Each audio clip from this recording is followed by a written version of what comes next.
Hi, my name is Aaliyah from Beach Greens Produce Delivery, and today I'm going to teach you how to make Turkish style braised green beans with just a few simple ingredients.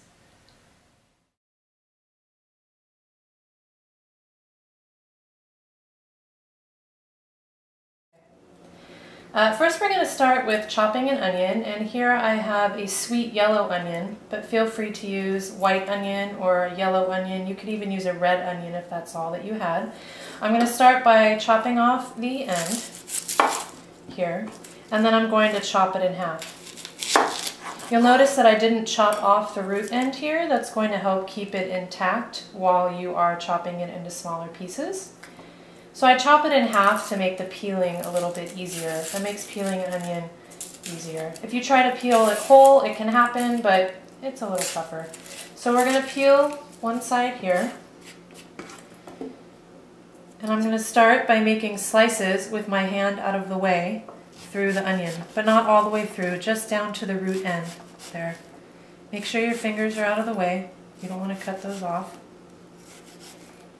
And then we have slices this way, and then we're going to go the other way. So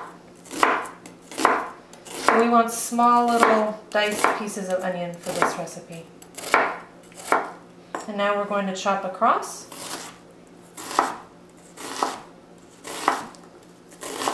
And get nice little dices.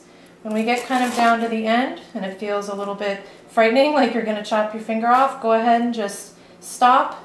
I like to cut out the root end.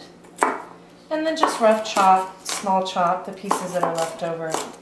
This is a rustic, homemade, Turkish, traditional recipe. We don't have to have perfect little onion pieces. Small is nice, but at the end it's fine to have kind of bigger pieces. So you're left with your root end, which you don't want.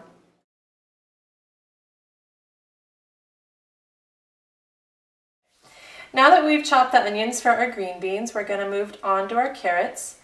We get a lot of carrots in Beach Greens deliveries, and they come straight out of the ground into your box. They tend to be fairly dirty. I don't clean them until I'm ready to use them, and I don't actually peel them. I just give them a good scrub in the sink.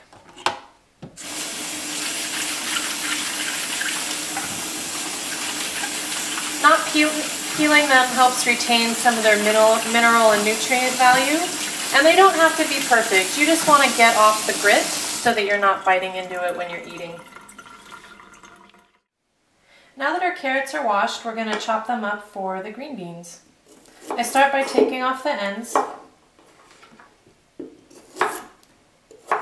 We're using about 2 medium sort of carrots for 1 pound of green beans.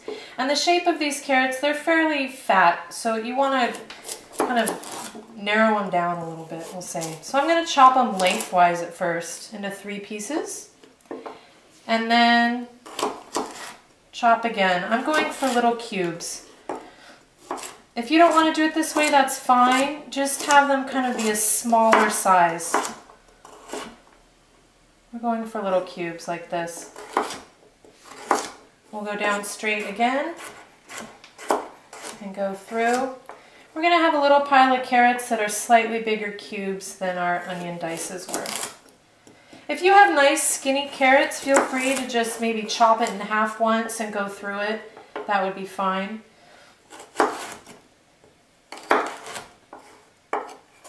For chopping, make sure you're keeping your fingers under, like we call it a crab claw. You don't want to chop off your finger when it's sticking out. If you keep it under, the worst thing you're going to do is nick your knuckle.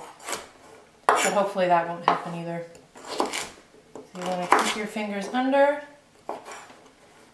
Sharp knives really help you out with this. Cut from a sharp knife is actually a lot easier to take care of than a cut from a dull knife. And there we have it, chopped carrots. Now we're going to chop some tomato for our green beans. This is just a super rough chop. You want to take out the core. It's about a medium-sized tomato for a pound of green beans. I'm using a red tomato here. You could use a yellow one if you had it. This is just to give an acidic, balanced flavor to the dish and some nice color as well. Breaking it down also, it helps become part of the sauce for the green beans as well, which you will see. So So we're just going to do a rough chop here.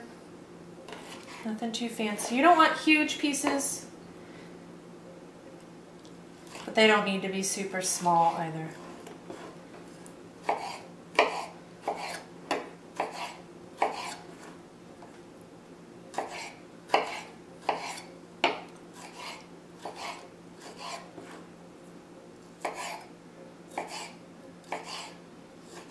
There we go, one chopped tomato.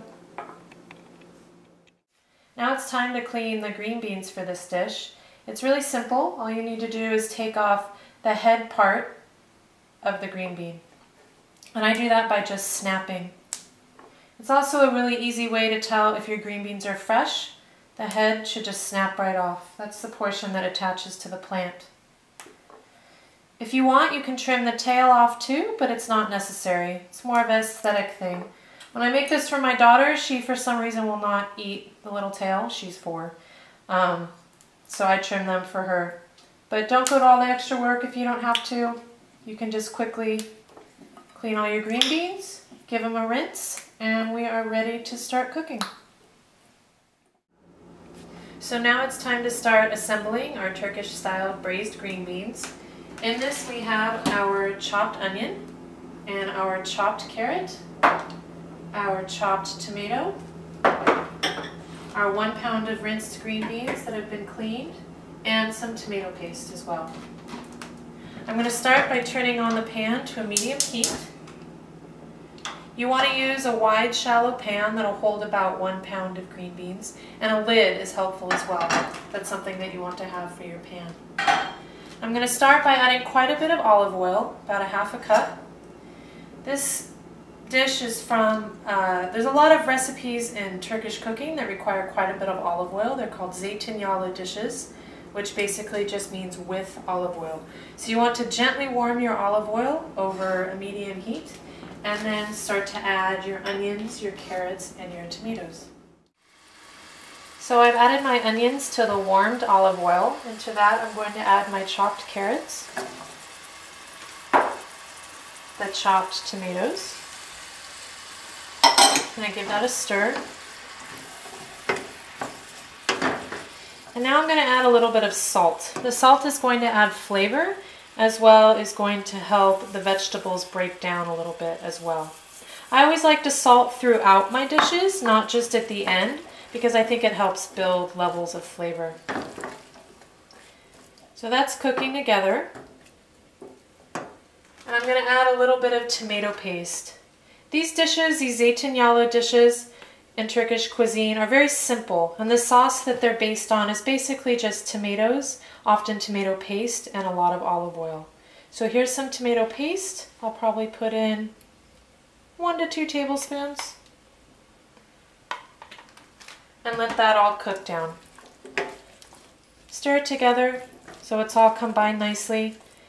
And let it cook until it's forming a nice sauce and the onions have started to soften up.